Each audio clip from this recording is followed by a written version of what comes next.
So whether you are opening a business that needs in-store technology or looking for a full service IT staff at a fraction of the cost, Maven IT is a company you may want to contact and look into. And to talk more about this, Aaron McCarthy, he's the president, and Charlie Aldis, he is the executive vice president for sales and marketing. Great to have you both with us here on the Oakland County MegaCast.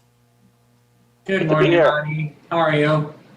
So I know you two are in two separate locations. So I will say, I think one thing that has come out of the pandemic, everyone has realized IT people are superheroes. Charlie or Aaron, let's go ahead and start with you. Tell us about Maven IT and the company and how it got started. Yeah, so Maven IT is a full-service technology provider nationwide. Obviously, we are based in Metro Detroit, always have been.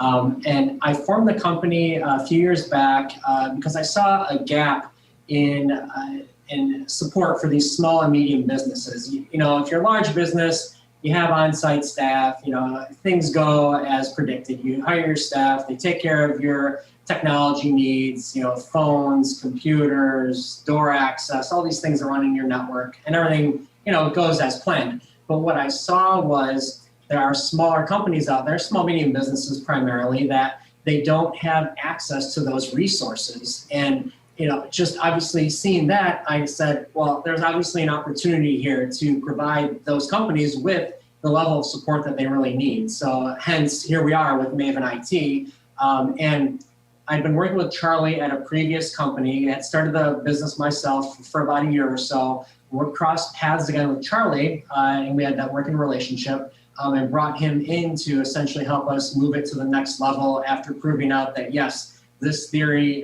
does work. You know, we can help out these small, medium businesses. They are responding favorably. They do like the service. So brought Charlie in to help bolster those sales and really get it moving. And I can kind of let Charlie speak to that a little bit as well. Yeah, in fact, Charlie, because in the middle of the pandemic, I think these company owners are realizing how vital solid IT is, that they need it in order to operate during this pandemic. So how are sales right now for your company? Sales are great. We actually had a phenomenal 2020.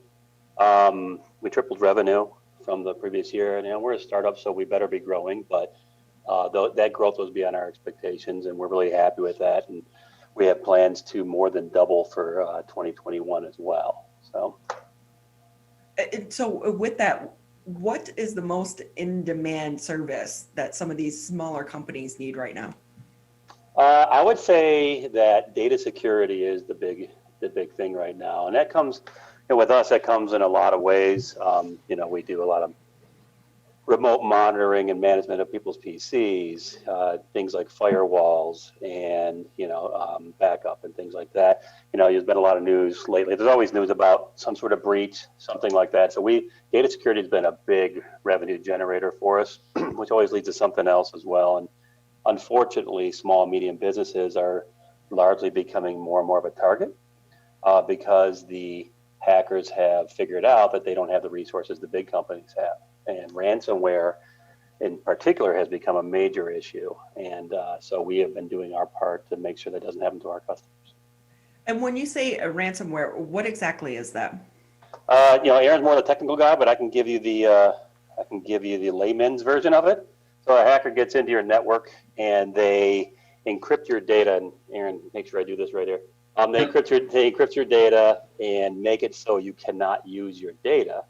And then they tell you, give us $20, $30, $40, $50,000, whatever, to get your data back. And some people pay it, and if you don't, the company can literally be out of operation until they find a way to get it back, whether through backups and things like that. It's a horrible thing, but hackers are smart and they find more and more ways to make money, and it really has been on the increase lately. And with that area, I mean, we've even seen Walled Lake Consolidated Schools. They've become the victim of this as well. But when you have some of these smaller companies and you have 1, 2, 3, or even 10, 15 employees, and especially for the companies right now that are on the downswing due to the pandemic, how do you get them to realize that they need to invest in IT? Because sometimes when you guys talk, it comes out as like a foreign language to us regular people. Absolutely. Yeah, no, it's common. And, when I'm from the company, I wanted to make sure that when we speak to customers, we speak to them in a language that they understand. We don't want to get too nerdy on you. Of course, if you are that customer that loves the tech speak, we'll go all day. But when we come in and assess what's going on, we talk to you in non-technical terms, which is very important so that you can comprehend, you understand. We're not just coming in and saying, hey, pay us this amount of money to get these services and have no idea what you're paying for. We go through everything. So to bring somebody on board, really, usually there's a catalyst, right? So, I'll give an example. We had a company that had a breach on their email, and they were going through, and there was an office administrator that her email had been compromised, sent an email from her email account in even her tone that she uses in her emails to one of the partners. Partner took the email. It was about a payroll bank change. Took the email, got printed out the form, sent it back, didn't realize that, he wasn't just sending it to her. Somebody had compromised her email. That person got that form, was able to hack into his bank account and then, extract money. So, they approached us about this. And of course, email is one of the specialty areas that we're in. Went into their Office 365, turned on all the security switches, do the monitoring, that type of thing. So really, we want businesses to focus on what they're good at, whatever their core business is. We can sit in the background, monitor your IT, and now when anything happens to the email, we get a notification, we vet it, we go back to the customer, say, hey, was this you? Were you, in Las Vegas over the weekend looking at your email, from a different IP address? I don't know, no, I was not. We know that's faulty. We'll block that. We'll make sure that you can't be compromised. But it's just having somebody on the backside who can monitor that, who knows the notifications that need to be handled, the ones that don't. We can make it so it's nice and smooth, and so you're not at risk, and you don't have these spoofs happening, this ransomware, these impersonations going on. And Aaron, some of these scammers are getting so good and so sophisticated at trying to get other people's money. If someone does fall victim, what are the chances of getting that money back? Yeah, so that really depends on how they take that money out. If it's on a credit card, obviously you have a much better chance of getting your money. There are some, and I don't know all the exact pieces, but I know your bank will also, if it's a debit card or if it's ACH, I know there are some financial protections there, but you will be out some amount of money. There's some limit there, and I apologize, I don't know what it is, but you will be out some money. So they're very sophisticated. I was very surprised to see the small business come to us and say they had been compromised. It was but it just goes to show you that it's not the big companies only, it is the small ones that can also be compromised.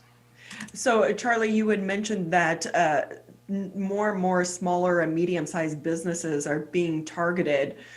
When do they know it's time to hire an IT specialist? Well, unfortunately, they usually don't, like Aaron said, they usually don't do it until something happens. But yeah, I would answer the question, the time to do it is before something happens, obviously. And that's what we try to promote with our base and with our market. One catalyst, I think that is, one thing that's really interesting lately with the work from home trend because of the pandemic, that was a major issue that really exposed a lot more small, medium-sized businesses because people work from home don't have the same protections that you do at your office. You're not behind a firewall, for instance. You're just behind the local internet service company's router, which is the same router everyone has. And criminals, hackers are criminals, and criminals tend to want to, take the easy way. And, it's like having an unlocked car in a parking lot. They're going to walk through a parking lot and look for what doors are open instead of having to break into one. That's kind of how we look at it as well. You want to build a bigger wall than your neighbor, so they unfortunately go to your neighbor instead of you. And that's what we try to promote. So there are a lot of, cost-effective ways of doing that really can reduce the probability of this happening to you. And that's what we've been trying to take care of. And so with that, the work from home, are there even some tips that regular individuals can utilize right now? Aaron, I'm going to let you take that one. Yeah, no, there's a lot of tips, right? Work from home, and and I think they also apply at the office, but even more so when work from home. I mean, first thing is really, what type of user are you? Are you an executive user? Are you a frontline worker user? What type of data do you have access to? And, are you a target? But I think, once you make that assessment, we can determine, okay, does it make sense to put a firewall at your home to protect your data? We have some companies that they do that for their executive users. We put firewalls in their homes so they have the same protection as if they were in the office. But really, for every user, the biggest tip I would say is that when you're browsing your email, if you have an email that comes into your inbox and you were not expecting it, do not click it, even if it's from somebody that you know, like, and trust. Like I just gave an earlier example, email accounts are being hacked, left and right, and it looks like it's coming, or it in some cases is coming from that user that you're used to doing business with. But the ask will be a little bit off.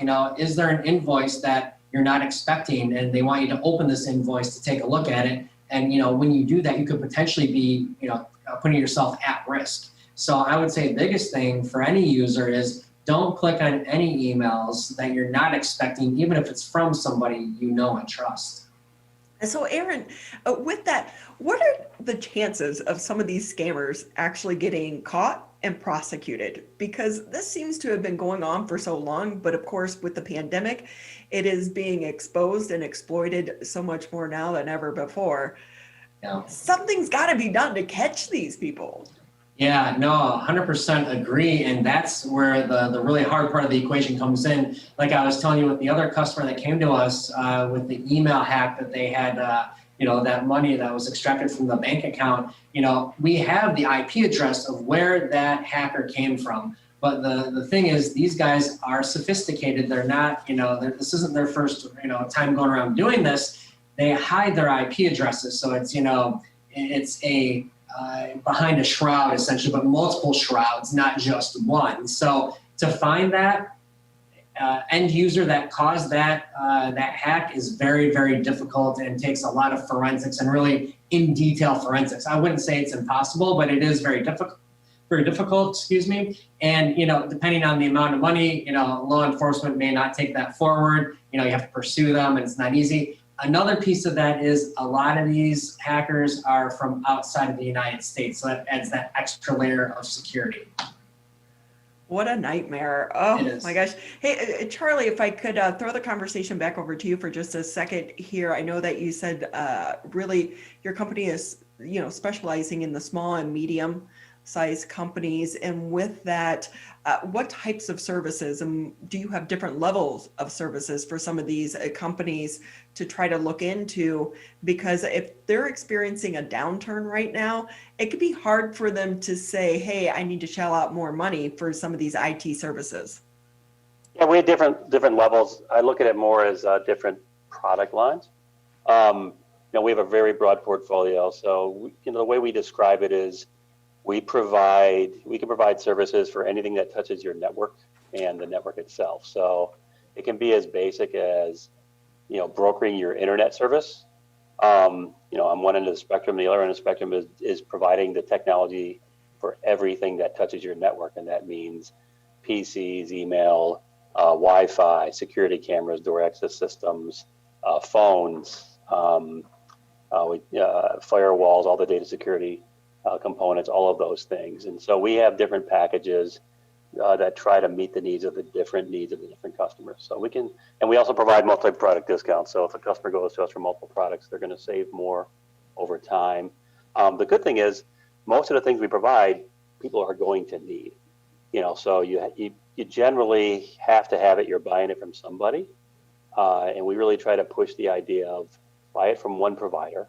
So there's one throat to choke, which I don't really like the phrase, but it makes sense that you only have one place to call if something goes wrong instead of having to manage a bunch of different providers. And that's really our value proposition. Good advice too. Hey, Aaron, how can people find you if they are interested in trying to learn more about the services? Yeah, absolutely. They can reach us on our website, of course, mavenitinc.com, and that's MAVEN, itinc.com. As well, feel free to call us 833-MAVEN-IT. I will say your logo is really cool. It almost looks like it belongs to like a superhero. Thank you. I love great. it. I love it. Well, and you and your staff, you really are superheroes right now. I think so many people are realizing in the midst of the pandemic just how important IT and technology is to help get us through this time. So thank you, both of you, for your time with us here on the Oakland County MegaCast. Thank Thank you, you. I appreciate it.